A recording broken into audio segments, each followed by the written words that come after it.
Hello, good morning. You're watching QTV this morning. I am Ibrahim Obalde. Thank you very much for joining us wherever you are.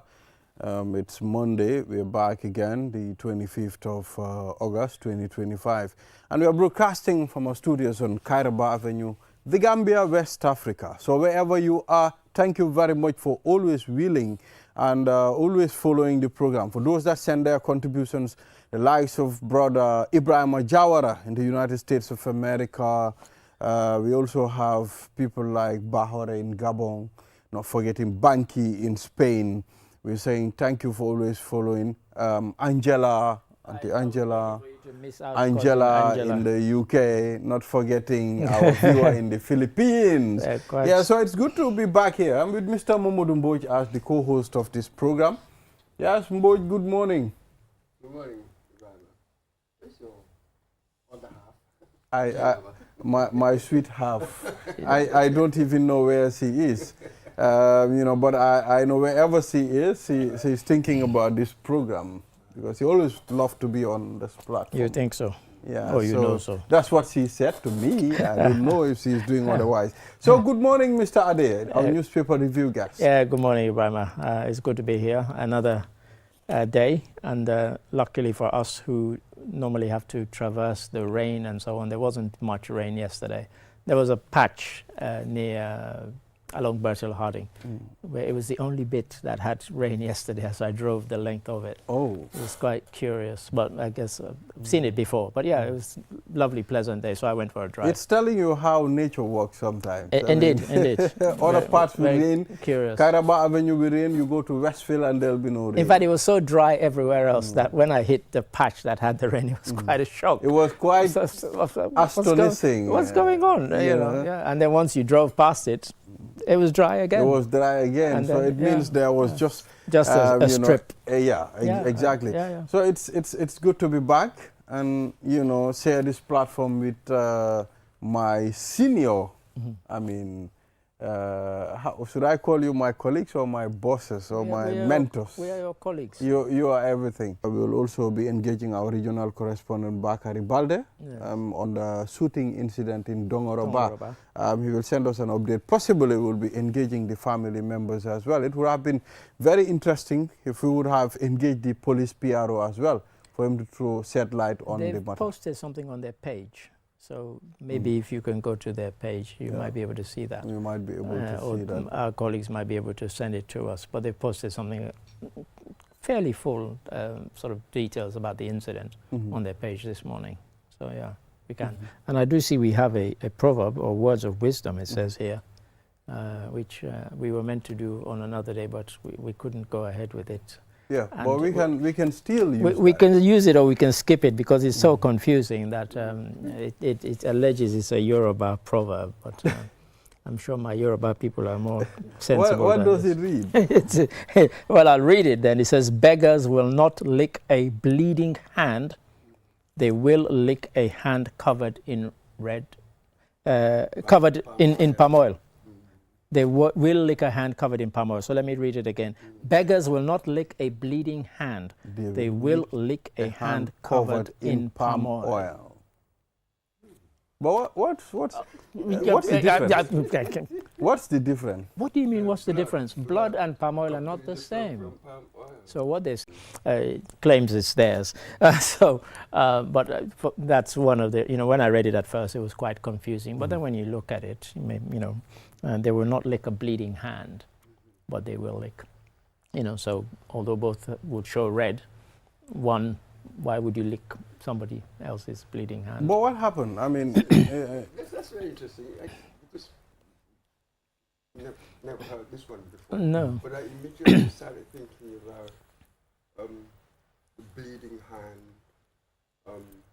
That's trouble, isn't it? Yeah.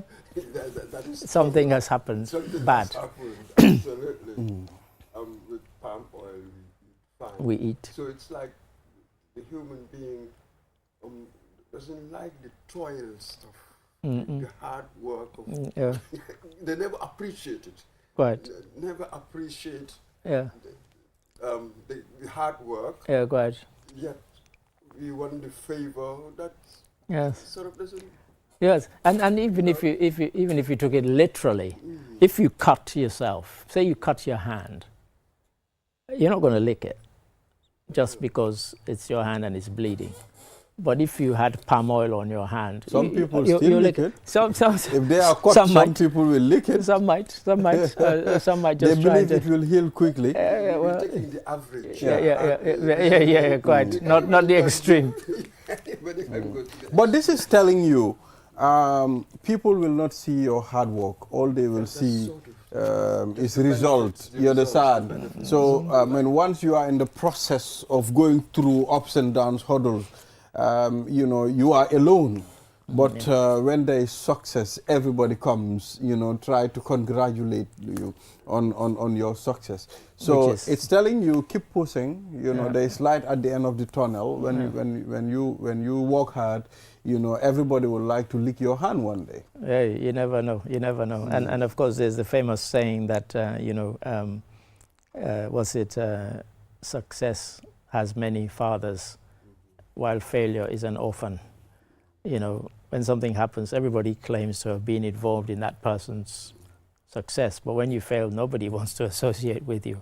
I don't know the dude. Who? Ibrahim Soribalde? Never heard of him. But if Ibrahim Soribalde becomes the most successful businessman in Gambia, I taught him everything he knows. There'll be 10 people claiming that. Exactly. Yeah. So that's one. So yes, it made Mr. made us scratch. Like, so much son, no be, very affair. Yeah. So Mr. Boyd,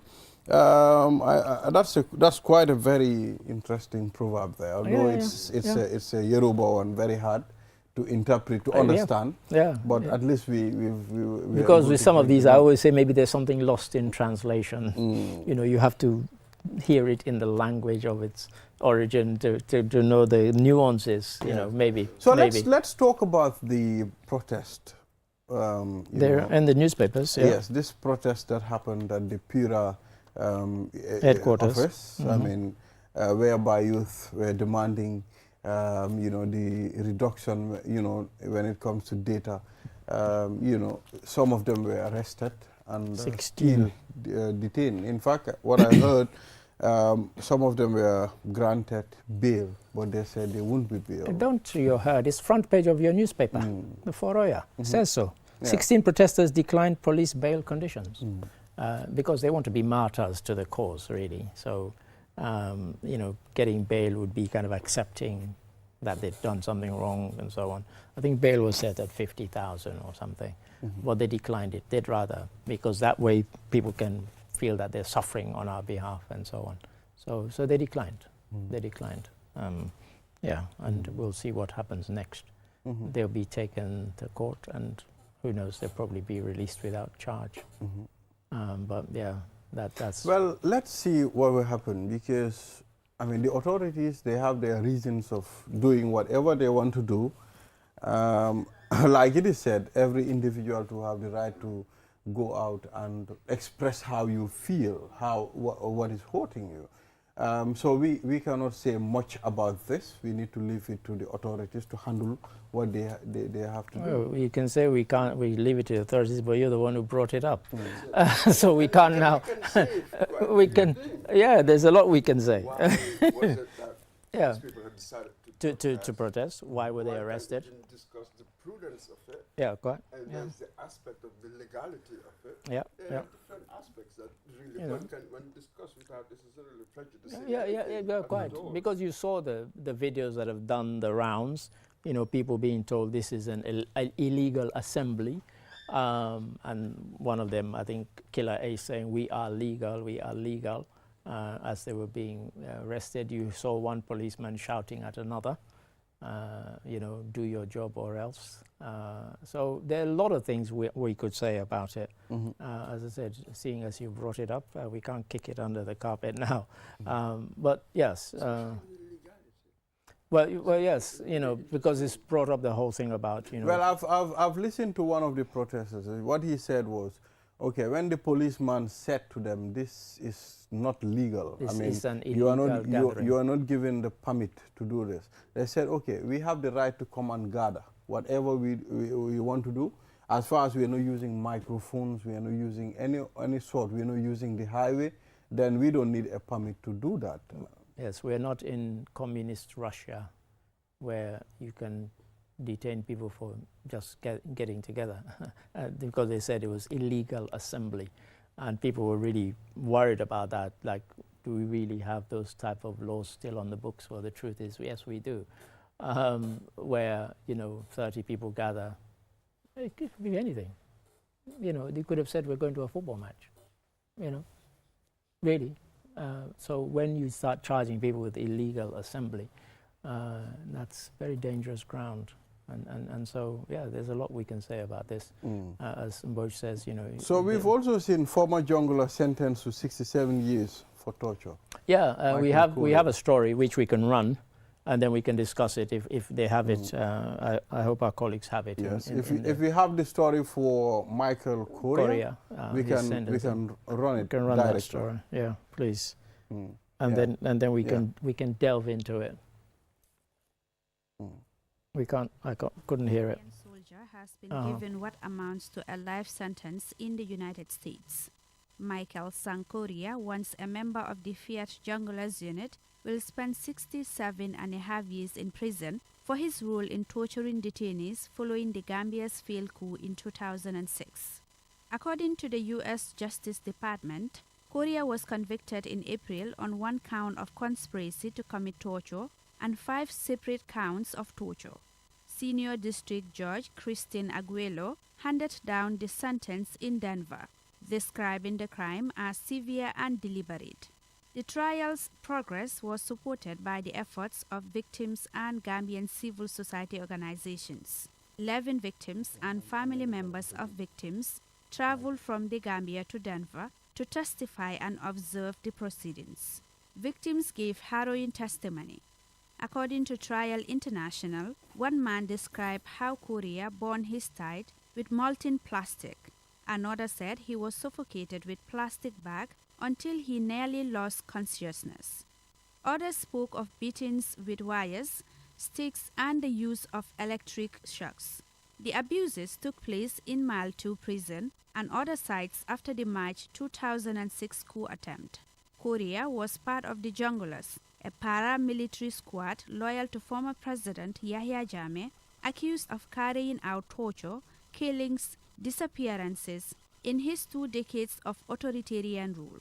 Correa entered the United States in 2016 and was arrested 3 years later in Colorado.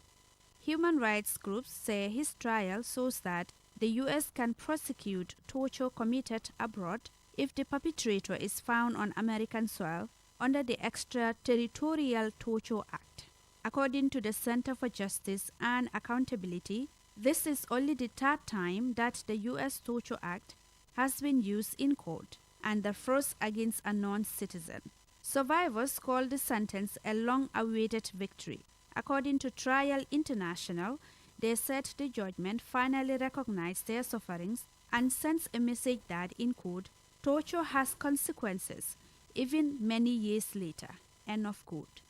Michael Sankoria begins serving his 810-month sentence more than 67 years. While Correa's conviction marks a historic step in holding perpetrators accountable, many Gambians say justice at home is still slow. A recent NHRC survey shows that 66% of the public remain dissatisfied with prosecutions of Jammeh-era abuses, particularly in regions like URR, WCR, CRR North, and GBA. Only CRR South shows majority satisfaction. This indicates that the majority of the population are skeptical about the government's commitment or capacity to ensure justice. But for survivors, the U.S. judgment offers recognition of their suffering. But for the nation, it underscores the urgent need to accelerate domestic justice efforts. The message is clear. Accountability is possible, but for lasting trust, Gambia must act. For QTV. We are back. You're watching QTV this morning. I am Ibrahim Balde. Well, I mean, 67 years in prison. 67 and a half. That's just like a life sentence already. What do you mean that's like a life sentence? Unless he's going to live to be 100 and something. I mean, they wanted 120. The likelihood of him getting away from that prison, it's as slim as the hair of. They're very slim. Yeah, so this will bring relief to the victims. I mean, those that survived it and their families, at least there is a closure. At some point, some of these perpetrators should also understand there is a long arm of the law. When we talk about the long arm of the law, we're not talking about the human arm. We're talking about how the law can fish you from wherever you are and can bring you to book. And you would imagine that one of the reasons he went to the USA was because he thought he'd be safe there. And the reason I say this is that in spite of the horrific revelations that came out during the TRRC, some of the worst killers are amongst us here in the Gambia.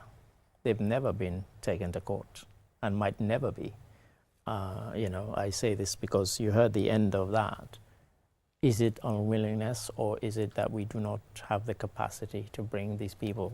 All the ones who've been convicted have been convicted outside of the Gambia, by law in Germany, South Korea now, so that is the reality of it. What was the sentence given to by law?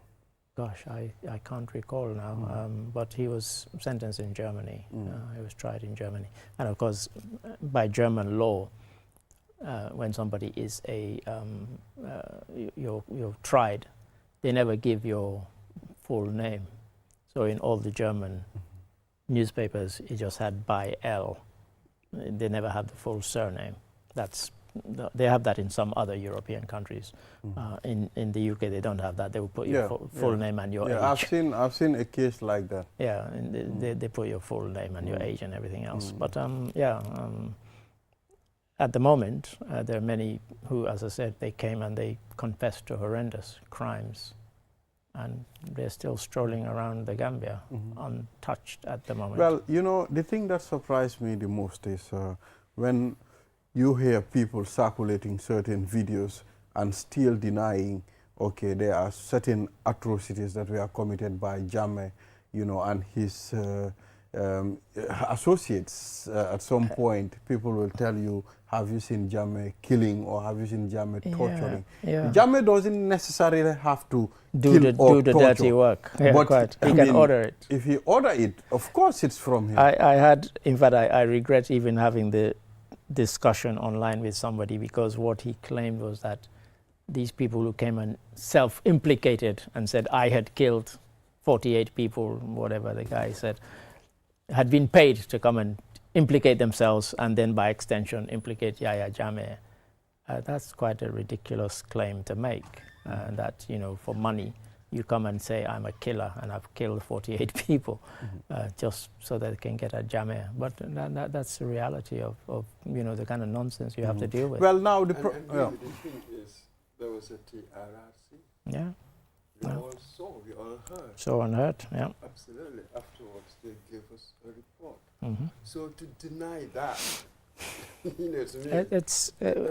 we live in the age where people have what they call alternative truths. Before there used to be the truth or not the truth. Now somebody gives you their version of the truth and say, I don't believe all of that. It's all it was a witch hunt against the nice Mr. Jammeh. They just want to tarnish his name and his image and so on. And the guy who was arrested after the Peter Gomez interview, Abdullahi, he said, I would defend Jammeh to my last breath.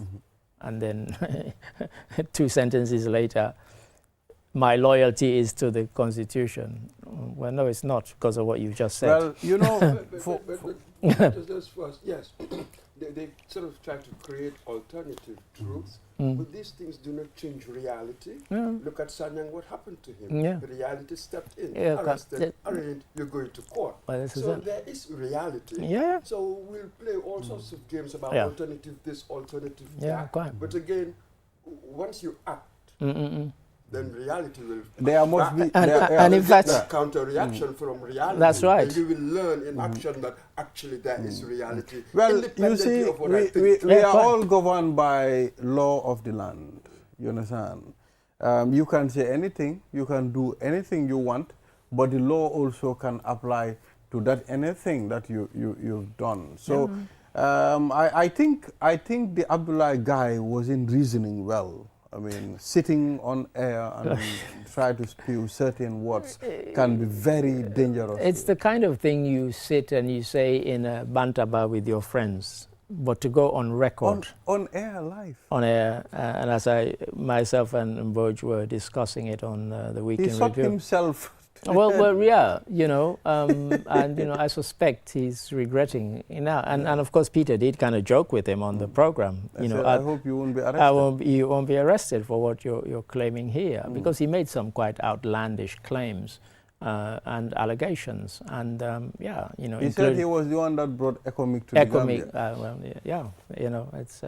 I mean, who knew? No, when he mentioned that, I said, I'm done. Well, somebody turned off my radio. I said, somebody I'm done. sent a message. I'm not going to listen to the words of this guy. When Peter was interviewing him on air live, so Peter read a message from somebody who said they're asking if you're mentally stable with some of the claims that you're making. And then, you know, as I said to Mboj, he said, I have all my senses. In fact, he said, in fact, I have 6 senses.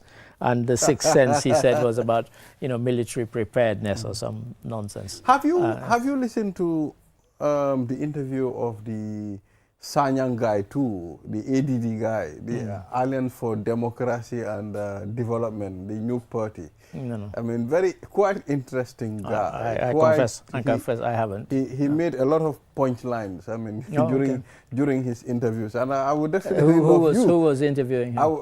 He was on West Coast Radio too. Oh, right, okay. I would definitely love you to go and listen to that interview. Yes, you will definitely know the type of people that we are grooming in our system to run our country.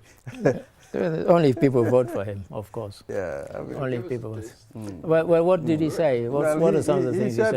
He said a lot of things. I mean, how they are to organize a 3-day event, a political event in this country. And Peter was quick to ask him, a 3-day press conference. And he said, no, it's not a press conference, but more of a political inclusion. You know, there will be more of there will be a press conference. Maybe it's a rally of a convention. You can have a convention like the last 3 days. A lot of things, and he said that's he's the one closer to unseating President Adama Barrow. He's the one closer to unseating Adama Barrow. Well, you see, people have to dream, you know, and he's a dreamer, so why not? Mr. President, it's free. You're that seat. Many people are running for that seat. So many people want it. Make sure you do your homework as well. So let's move on, Mr. Adedrame. Yes. What else do you want? Yes. We still on the Standards newspaper. Opposition protest. Demand list of ID cards issued abroad to halt to policy. They're claiming that they want this policy of issuing them abroad halted. They want them all to be issued here, which is fine, except if you live in Sweden and the authorities there need your ID or wherever, and then you have to wait till it's sent from here. I don't know. I mean, but there's been a lot of noise about this, and I'd like to see the numbers of these that have been issued abroad, because the allegation is that, you know, they're being issued to people who will only vote for one party and other stuff like that. But as I've said many times before, for it to impact an election, you'd have to issue tens of thousands, if not hundreds of thousands of those, and I'm not sure that is what is happening, but that is the concern for some people. So let's see. I'd like to see the numbers. In all the noise about it, I haven't seen the numbers that they're alleging. So what are the arguments here? Yeah. The possibility, the threat, the risk of fraud that exists here. Absolutely. Yeah, quite. You know. We're always talking about the remittances that these people bring. We should give them good service wherever they are. Yeah. It is for the system. really to strengthen itself, really to serve them, not finding an excuse saying that the possibility of fraud exists, therefore we should withhold it from them. I think that's bad policy. That's terrible thinking. In fact, at the Mansakunda, the Interior Minister dealt with that question. And in fact, it's also on the front page of the Standard. Interior Minister says, anti-overseas ID card issuance protesters are playing politics. He was very active. If people watched that Mansakunda, even questions that were not directed at him, he took. So he had Mbub from Immigration Department was there. And admittedly, some of the questions that were directed at Mbub, nothing to do with him, you know, including about the issuance the Interior Minister?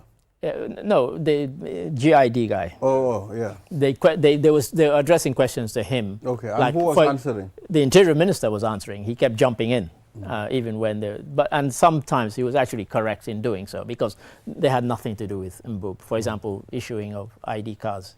It's not Mbub who's responsible for that. You know, it's got nothing to do with it. And even the fees that are to be paid. What's Mbub got to do with that?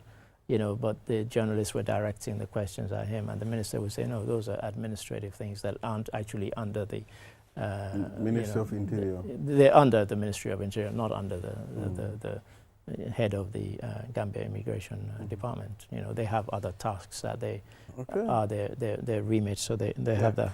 So let's take a look at the Fourier newspaper. Okay. I was offered $750,000 to stay silent on financial mismanagement at Banjul City Council. Oh, $750,000 to be silent? Yeah. Yes, it was alleged that there were sort of misdemeanors by the mayor, and he was offered this money to be silent about her. He was kind of trying to implicate. Why 750? Why not just $1 million? 750 is an odd number. Why is it odd? It's $750,000. It's not particularly odd. Let's complete the 250. Maybe they didn't have the extra 250 to give him, or that was somebody else's cut. Who knows? But it was at the local government inquiry, which is ongoing. The commission, which I keep telling people you should watch it because it's interesting. Lots of interesting revelations are coming out. But I mean, whether it's 750 or it's 1 million, that's not the thing. Is the person is claiming that he was kind of offered this. So did he take it? He claims he did not. They will need to justify that as well. You know, you can't say that and not be asked to justify, because it's quite a claim that he made. And again, I don't want to put words in his mouth, but he was quite categorical that there was certain mismanagement and financial mismanagement that was going on that he was asked to turn a blind eye to, and this was part of it. So it's quite a claim, it's quite an allegation, and depending on where it goes, there could be serious repercussions. Yeah. So still on the Fourier newspaper, the outgoing president of the GCCI, the Gambia Chamber of Commerce and Industry, Idrissa Mas Diop, bid farewell to the business communities of the Gambia. I mean, we've seen during his tenure how he tried to put things together to make sure there is a stronger GCCI, there is a stronger business community, I mean, to be able to steer our affairs as a nation. So Idi, being a business-minded person, did his best to make sure GCCI moved to where it is today. I mean, a lot of the credit for where the GCCI currently is. There had to be some reorganization. It's definitely down to him.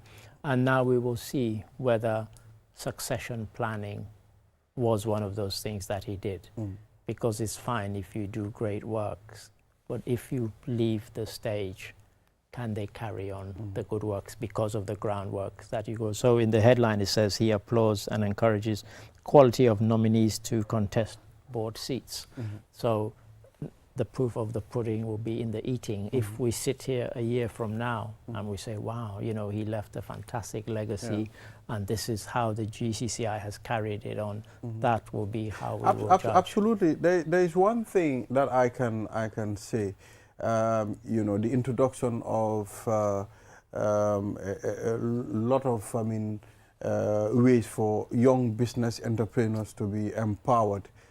Take a good look at the Kerjula Challenge. Well, I was going to say. For example, the Kerjula is one of the biggest project of the Gambia Chamber of Commerce. Encouraging a lot of young entrepreneurs to be part of these competitions to make sure they stand on their own and to be supported. Let's take a look at the trade fair grounds as well. They've now moved from the stadium to their own ground. Which is really a plus for the Gambia Chamber of Commerce, and this happened during his tenure.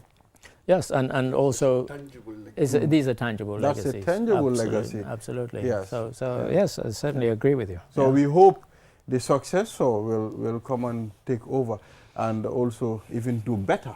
You know, that's what we are expecting. That's what you hope. A better GCCI. You hope somebody comes and they take it on to the next level, because there's been a solid foundation that's been laid by him. So but they're hopeful that this is exactly what has happened. So we are saying thank you to Idrissa Job for we wish him your service, and we wish you all the best. Thank you. Yes.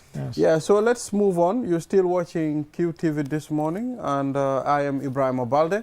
I'm with Mr. Momodu Mboj as the co-host, and Adi Drame as the newspaper review guest.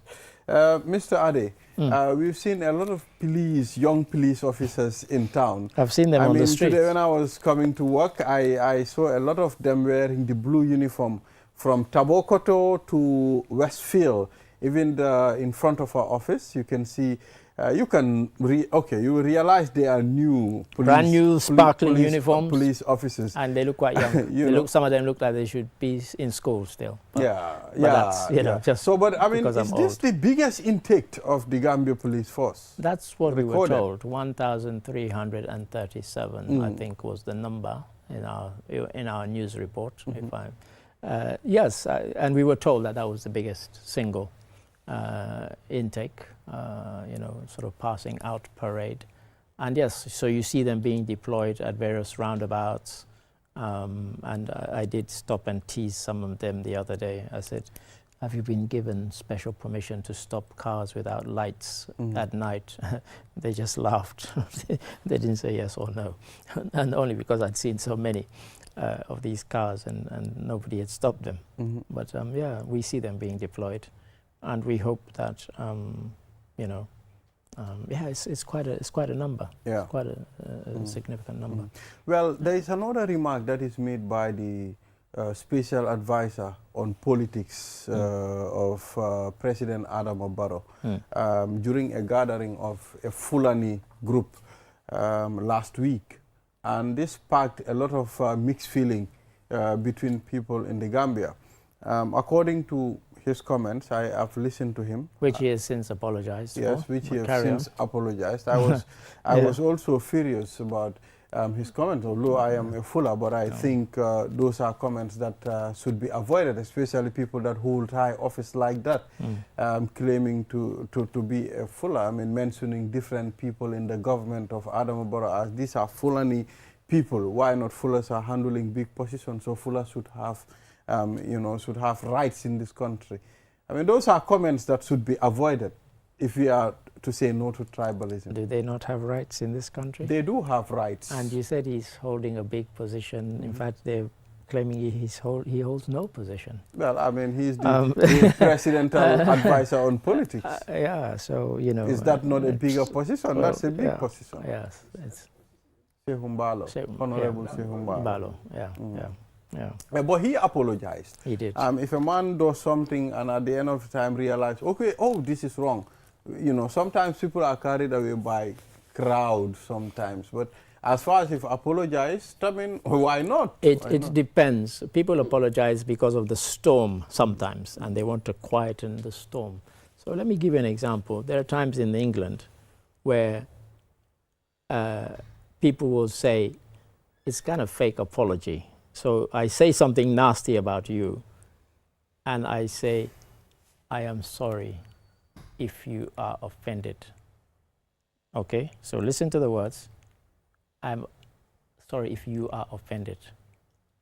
That's different from saying, I'm sorry for offending you. That's me taking ownership for it. If I say I'm sorry, if I say I'm sorry that if you are offended by what I've said, I'm putting it on you. I'm almost gaslighting you. I'm like saying it's your problem. So, Mr. I'm sorry. That's not an apology. I just want to get it right. You know,